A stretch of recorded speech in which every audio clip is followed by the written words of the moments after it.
Josie Willier was wearing braces when we first met her last year. Her family says a severe overbite and molars that grew in sideways were causing her chronic pain. Like when I smile, I couldn't really smile straight, so I would never really smile. She's a member of the Sucker Creek First Nation. Her family paid for braces even though severe orthodontic problems are covered under a federal program. That's because when her mother submitted a claim to Health Canada, it was denied. So were 3 appeals. They bombard you with red tape and terminology and stuff that most people don't even comprehend. Now, new information shows the department spent a lot of money fighting Shiner's application.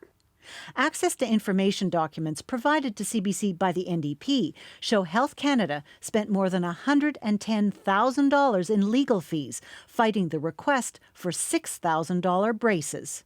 To see that the government is blatantly wasting money to the tune of $100,000 plus to fight on something that could be easily remedied, which is treating them for what they need, it's absolutely wrong. Indigenous child advocate Cindy Blackstock says it's money better spent elsewhere. That would have brought 18 children orthodontic services instead of fighting them in court. I don't understand why they choose to spend the money litigating versus doing the right thing. Health Canada says Josie Willier's teeth weren't bad enough to make orthodontics medically necessary and that it followed all the rules.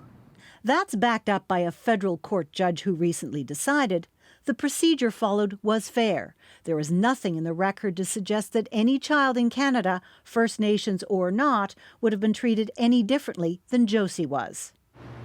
Advocates say these children have a constitutional right to proper health care and promise to take this all the way to the Supreme Court if they have to. A spokesperson for the Minister of Indigenous Services said in a statement that there are some unacceptable gaps in these programs that the new minister promises to review. Margaret McDermott, CBC News, Ottawa.